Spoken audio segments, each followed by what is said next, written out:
For those of you who don't know me, my name is Arturo Jaramillo. I'm a member of the St. Michael's High School class of 1967. It's important because that was the last class to be conducted on this campus in the old Miguel Chavez Memorial Building. So to be in the oldest church, the San Miguel Mission, very special location for tonight's event. This is our 2013 version of the Miguel Chavez lecture series. Tonight we're really privileged to have with us our Mayor Pro Tem and Councilor Rebecca Wurzberger. Thank you for taking some time this evening. She has a special presentation to make for which the entire St. Michael's community is grateful, and we know that our guest of honor will be as well. Mayor Pro Tem.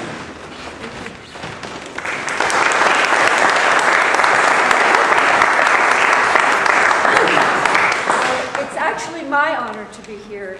I was a longtime friend of Brother Felix, as was my friend Ran Marco, and Ran spent years, when I first met him, he said they were redoing some 19-something Chevy truck, and it would only take about another year.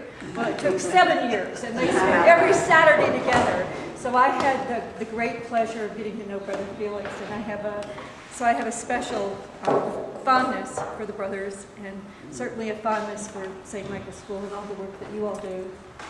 And the last thing I would say personally is if I have a choice of electricity or rain, I want rain. So that's a blessing. So again, thank you for the honor of being here to have this presentation from the city. Bando Oficial de Villarreal de Santa Fe de San Francisco de Asís, Nueva Mexico. Whereas Brother James Nick Grahmann, who, let's see this, you're going to have to bear with me, I'm sorry, who, it's not quite bright enough, who commenced his journey as a Christian brother in 1944 and has dedicated his life to the educational mission of St. John Baptiste de LaSallian. And whereas the St. Michael's High School community was blessed beyond measure in 1989, when Brother Nick, fundraiser extraordinaire, was assigned to St. Mike's. And whereas, never taking no for an answer, Brother Nick skillfully maneuvered the complicated and challenging world of Catholic school fundraising and created St. Mike's Foundation and Development Office. And whereas Brother Nick didn't have enough to do and led the campaigns for new science labs and the Tipton Center. And whereas St. Michael's High School and Santa Fe are eternally grateful for the visionary leadership of our most beloved Brother Nick and thrilled that he still wants to visit us. Now, therefore, I, Rebecca Wurzberger, on behalf of David Kloss, Mayor of the City of Santa Fe, do hereby proclaim Friday, June 28, 2013, as Brother Nick Grahmann Day. Congratulations.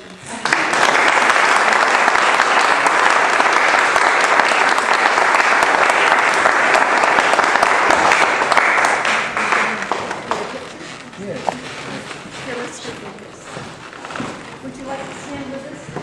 Would you like to? Oh, I sure would. Okay. Okay, good. All right. You ready?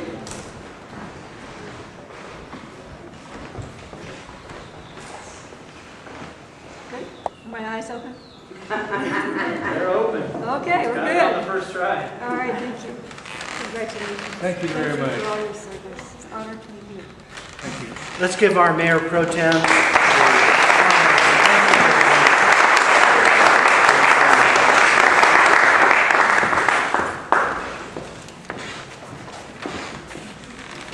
The good thing about writing notes about an organization that you've been with for 23 years is that you don't need them. So I'm not even going to try to read them. A little bit of history before we introduce our guest lecturer tonight about the Miguel Chavez Society and the lecture series. We've had some really brilliant people serve as our lecturers in the past. Those of you who've been to any of our events will remember that Bruce McKenna, who is a long-term former member of our board of directors, and was the writer of the HBO series about World War II, Band of Brothers, and the Pacific, gave a great lecture as part of this series.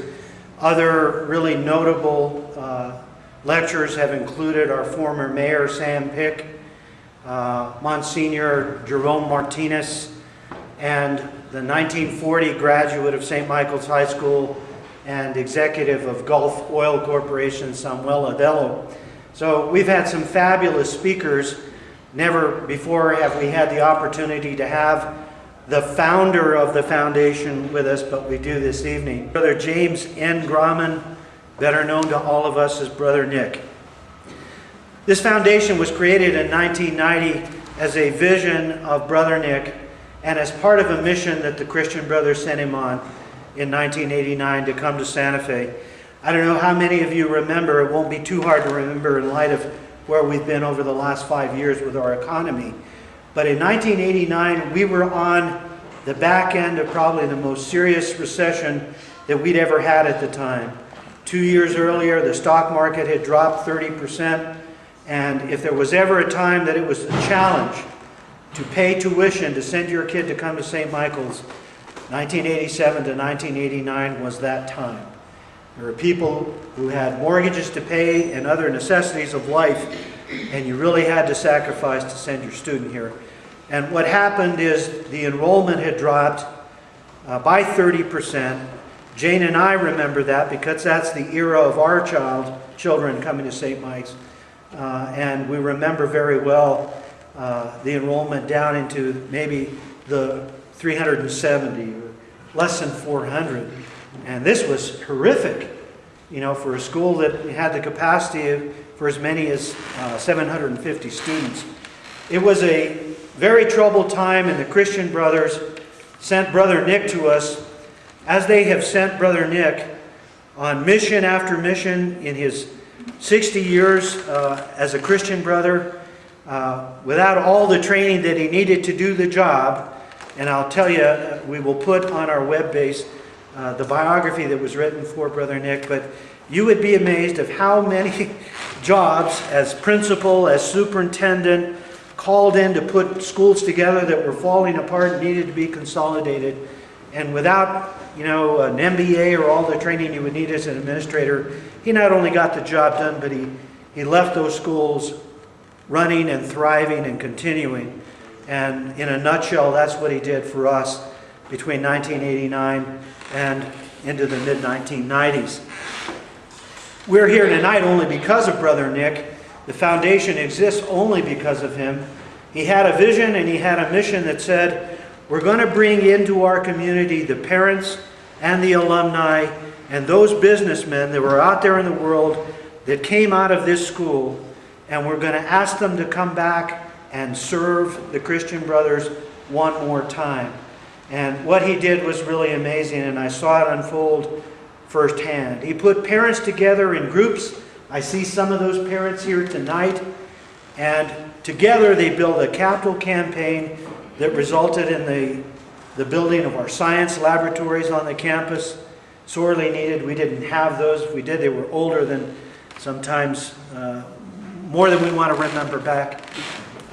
He then made contacts with donors out there, and I saw him nurture and cultivate these relationships in ways I had never seen before. People who didn't have direct connections to St. Mike's or the rest of it, but he was able to get enough of a gift, $1 million I think, to build the J.E. Tipton Center on the campus, and enough money from Mr. Tipton and other alumni in the 1940s to begin our endowed scholarship fund at the St. Michael's Foundation.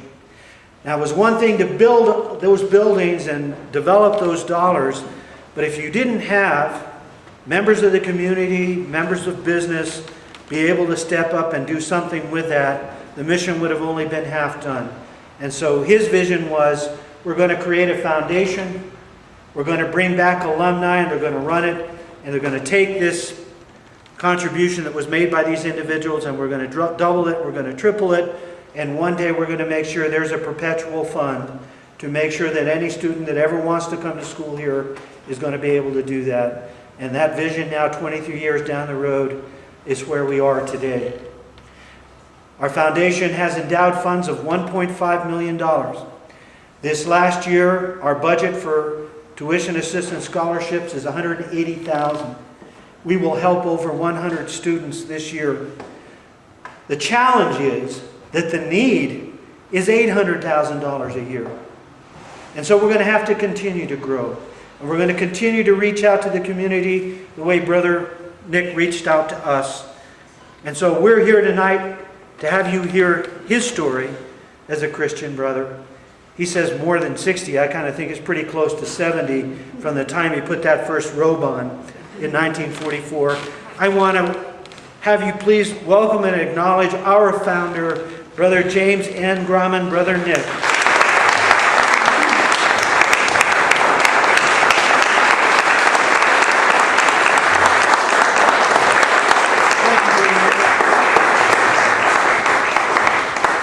He asked Brother Nick to be our guest lecturer, and he said, well, you know, my hearing is a little bit challenged, and my voice kind of goes away, so would you help me, Art, by doing a David Letterman kind of interview?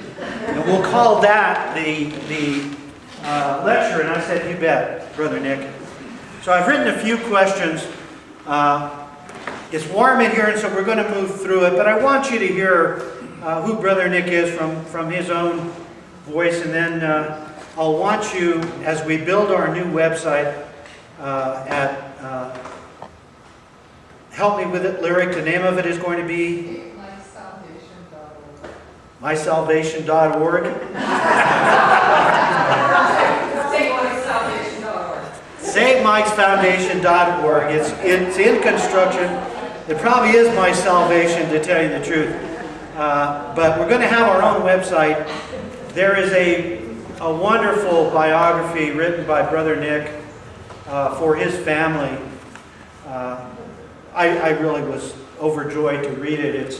There's some pictures here that go back to the 1920s and through his whole history as a Christian brother. But we're going to put that on our website. We're going to find every way we can. And thank goodness, you know, for Providence to bring him here tonight. Because someone who means this much to your institution should be here in front of the community, and we should get to know him as we're going to tonight. Brother Nick, you were born in Hallettsville, Texas. South Texas. You grew up in the cotton fields. Your family worked the cotton fields and the cornfields over there.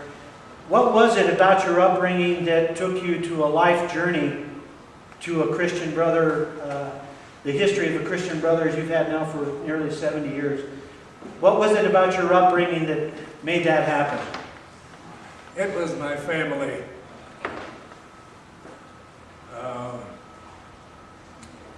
It didn't come from a priest, from a bishop, from a cardinal or pope. It came from my dad. He was a, can you hear me, by the way? I think we can. Go and speak up as loud as you can, but I think we can. He was brought up in a big family also, as was my mother. And we always went to Sunday Mass. We never missed Sunday Mass. We said prayers before and after meals. We said night prayer together as a family. And by the way, this was all in German. German was my first language. The only printed material in our house when I was growing up was in German. And I tried to figure out why it was that I knew some English when I started school, but I didn't know any prayers in English. So where did I learn the English words? Then I came to realize when I was born, my mother had 4 teenage sisters. And I was the first grandchild on that side of the family, so guess who spoiled me? And taught me English. I remember when I started school, I knew the ABCs in English. I I could count to 100 in English, and I knew the times tables all the way up to 12 times 12 in English, but I didn't know any prayers in German.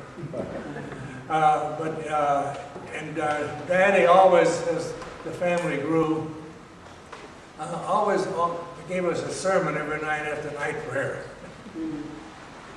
Sometimes too long, sometimes just a little bit, but that was something. And I remember when I was maybe 10 or 11 years old, he told us one evening, it would be a good idea if some of you kids became a priest or a sister. Maybe one could even be a bishop. Well, I grew up, that stuck with it. It would be a good idea to be a priest. Well, the priest in my parish never came to our parochial school and talked to us. Nobody in school ever talked to me about being a priest.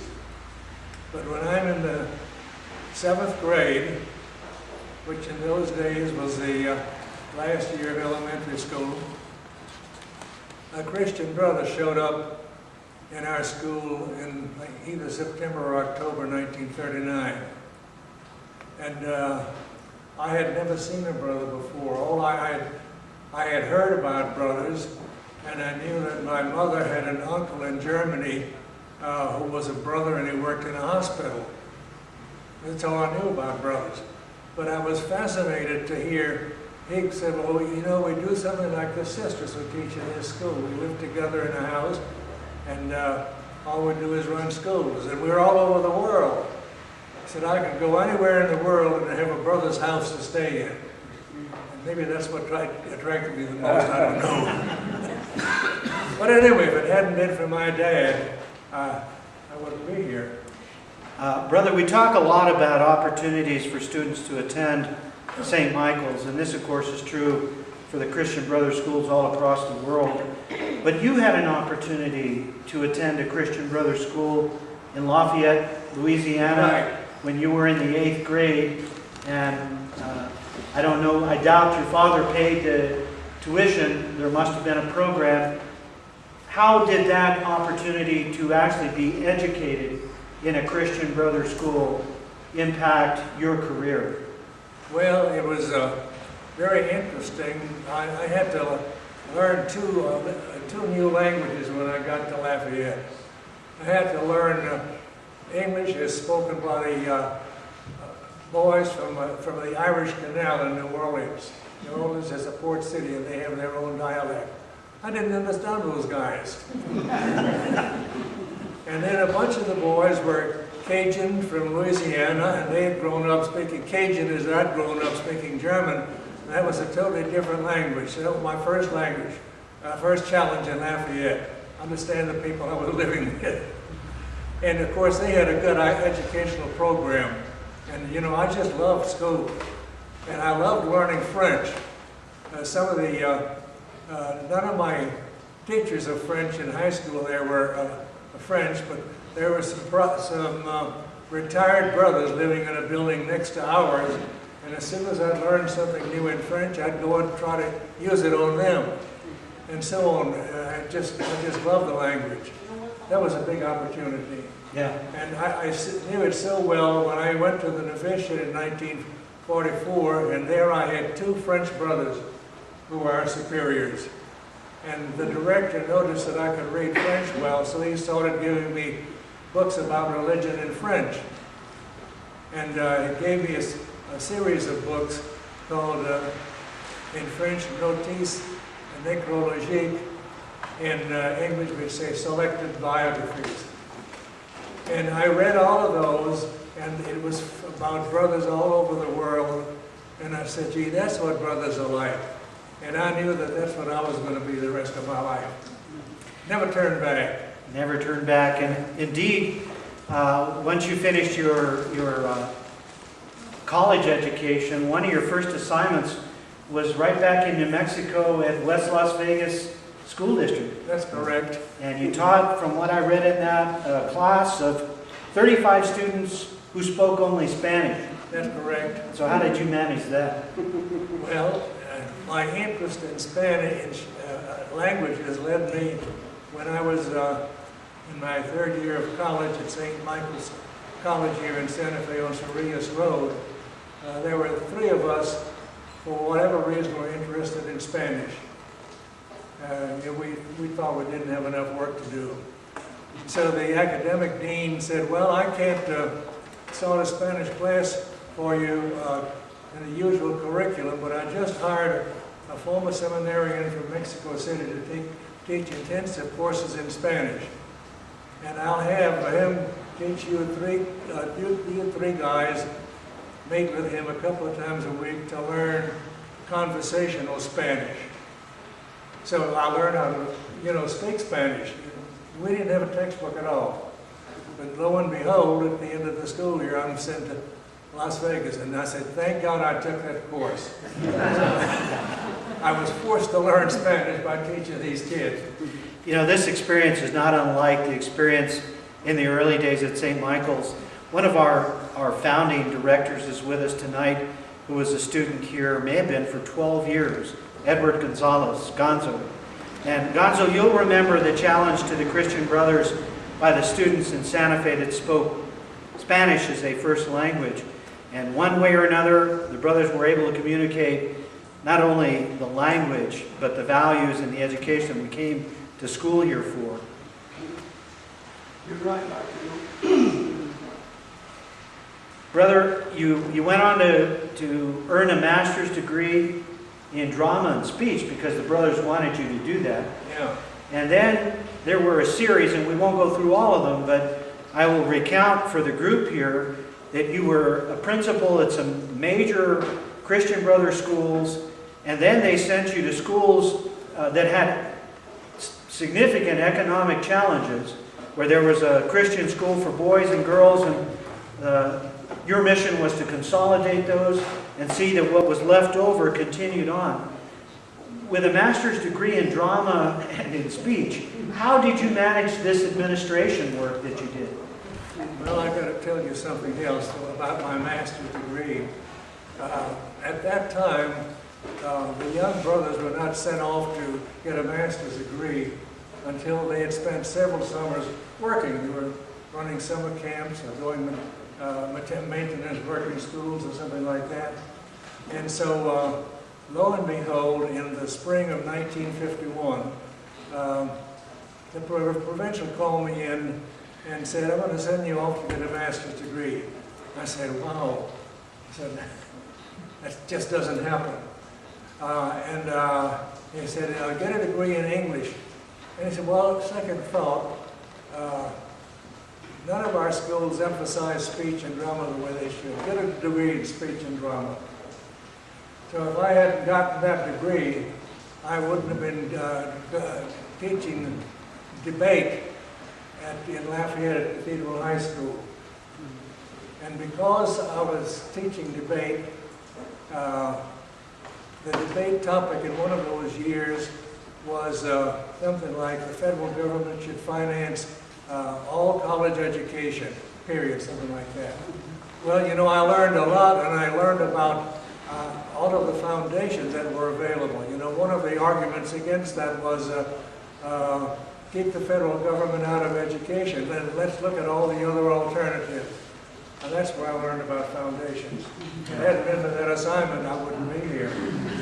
I tell you, you took a little education a whole long way. I will tell you, and again, you can read it on the website when this goes up, but the success that he had in putting these schools, that had just enormous economic challenges, putting them together and having them move on was really an amazing story. And of course, we know that firsthand from what he did here in the late 80s and 90s. Brother, I want to read this to you because when I read this quotation you had in here, it really kind of grabbed me because I think it demonstrates the commitment of the Christian brothers to the educational process. But for those of you who don't know or haven't heard the vow that's taken, this is included in Brother Nick's biography as part of the story that he tells. You say that it didn't take you too long to realize that you had no choice about these assignments because you had vowed to associate myself with the brothers of the Christian schools and go anywhere I may be sent and do anything at which I shall be employed in the said society, either by the body of the society or by the superiors who have or may have the governance thereof. Was that your vow as a Christian brother? Oh, yeah. Well, at first, when I made that vow, it really didn't make much sense to me. I said, yeah, I'll go wherever they sent me. Well, when I was appointed a principal without consultation. In the spring of 1959, when I was very happy teaching Cathedral High School in Lafayette, when the assignments for the following year came out, and they were just, the provincial would send out a list. Well, I was in the provincial that was in Lafayette, so I was in our house, and we had a kind of typing room, the typewriters for all the brothers to use. I was sitting at a typewriter there preparing a test for the next day, and the provincial came in and said, I just posted the assignments for next year, you might be interested. And I said, oh, I'll look at it after I finish. So I went and finished my type, and then I went in and I saw Landry Memorial High School in Lake Charles, Brother Andrew Nicholas, principal. And all of the blood drained out of my body. I wasn't prepared for that job at all. And I told my principal, who was also the superior of the community, the next day, I said, why, is there any way to change that? And he's the one that reminded me. He said, well, we took a vow to do anything and so on. And I said, so that's what that vow means. That's a good way to find out about it. I'm going to lump a lot of questions together here because the group has heard about your achievements, and maybe just ask you in your own words to describe the challenge at St. Michael's when you came here in 1989, and fundamentally what was done to deal with the economic circumstances of the day. Well, I was well prepared for that job. And I had done the consolidation of 2 schools in Lafayette, 3 schools in Galveston, revived a school in Houston that was really going under. And I said, this is easy. And I said, look at all the assets this school has. I mean, I'd read the history. I knew the history all the way back to 1859 and about the alumni loyalty. And I said, this school has too many assets to go under. Of course, they were in debt. They owed the bank some money, and the bank wouldn't lend them any more. So in the long run, it didn't take me long. I said, okay. And some people came in and said, oh, well, the school's going to go under in a year or 2. And I said, it's not going to go under. It's too good of a school and got too many assets to do that. And so I didn't know very many people in Santa Fe, except some key people. One of my experiences had been to be on the St. Michael's College, or College of Santa Fe Board of Trustees for 3-year terms. And I knew a lot about finance and so on. And, I educated myself for that job. I went to all the seminars and so on. And I looked at this and I said, okay, I need to meet some people. So I knew 2 people from that Board of Trustees. One was the president of the Greek, what's his name, John, anyway, he'd been on that board. I called him, and through him I met a guy who was working at that same bank, Phil Torres. You're talking about Ike Kalangas. Kalangas, yeah, Ike Kalangas was the one. And then there was a real estate man on the board whom I'd gotten to know very well. And I found out that he had just retired. He had a big real estate business. And I can't think of his name either. His daughter took over after he retired. So I just told him, I said, we need some help with real estate on this. I need a real estate committee. And lo and behold, and Kurt Summer was on the board at that time. I think he was president. And Brother Luke, Shipry Luke, the retired president of the college. And they joined, and in no time flat we knew what to do with the real estate. And in no time flat we paid off the loan at the bank. And of course we had the problem of enrollment. The school had 380 students in that school year. I went there in '89, in '88, '89, that's what they had. Yeah. And before that, the high had been 742. And before this rapid drop, they had 680. And it had 380. And I don't know what I did, but I called people, and lo and behold, the enrollment was steady that year. And in 3 more years, we were back to 680. Just a matter of calling the people and telling them, we got a good school, it's not going to get closed. And I called people, like the foundation. I started a foundation in Lafayette also in the early 60s. And lo and behold, about 2 years after I started it, the pastor of the parochial school, the pastor called me, the bishop tells me that so-and-so, he was the United States ambassador sent to Mexico from New Iberia, Jefferson Caffrey, had left the cathedral in his will, and it stated very clearly that this money is for Cathedral High School. It's not for the parish, it's for the school. And he said, I understand you started a foundation, that's where the money goes. And in a few years, we were giving about $10,000 a year.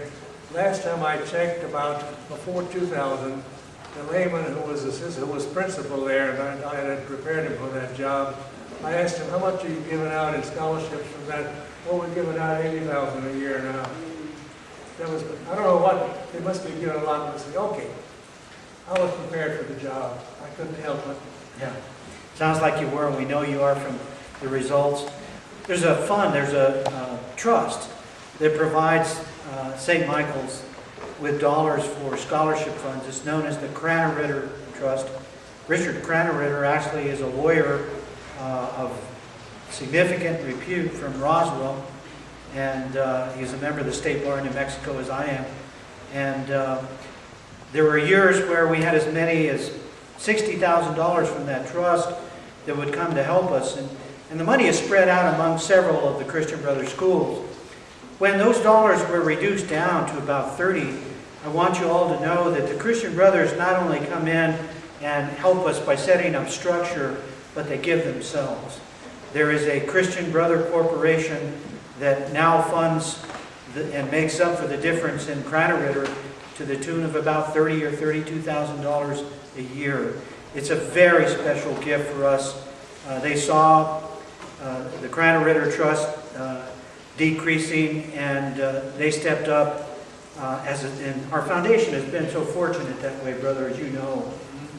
But the thing is that if the foundation didn't exist, these gifts and these opportunities wouldn't happen. And so, with 23 years of hindsight, brother, how would you self-assess? Well, I heard you describe what you're doing. Well, one of my goals before I left, I retired when I was 72 years old in '98. One of my goals had been to reach $1 million, and we didn't make it. One of the things that I got started is what you're doing successfully now, is going out and identifying the people who can give the money and then cultivating them until they give it. I was doing that before. Well, the Tipton Center is testament to your expertise in that regard. That was a major gift. One last question for you, brother. You published a comprehensive history of the Christian Brothers in the South and the Southwest from 1851 to 2001. I read it. Why was that research important to you, and what did you learn from the experience? Well, historical research is another hobby of mine, going way back. And I just gathered information all my life long. and said maybe some years I'll use it, and I used most of it. And I believe very strongly in preserving in family history and in history of institutions. It's important for an institution to know where they came from. Some say, you know where this institution came from, but I think everybody else needs to know. And I published that on the occasion of the 150th anniversary of the Christian Brothers coming to the South and Southwest. We taught in our first school. We didn't open it. It was a parochial school, started in New Orleans, opened on January 20th, 1851, with four Christian brothers, all French, maybe one Canadian and the other French. And I think it's important to know, when things happen now, and people will say, oh, that's terrible. Well, if you know history, you say, well, this happened before. Like somebody goes bankrupt, the school goes bankrupt, what do you do? And I said, well, I know of several bankruptcies in the history of our province. Let's look at it and see. So it's just important. The important thing is our mission. The founder said, this society exists to provide a suitable education to the children of the working classes and the poor. That's our goal. And his goal, he saw it, the kids in his hometown were running on the street.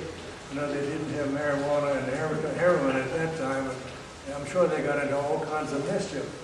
So his goal is to get them off the streets into a Christian environment and teach them enough so they can get out and make a living and not keep on robbing stores. And the mission goes on. Yeah. Ladies and gentlemen, with my undying gratitude and that of the Board of Directors of the St. Michael's Foundation, I give you the founder of our foundation, Brother Nick.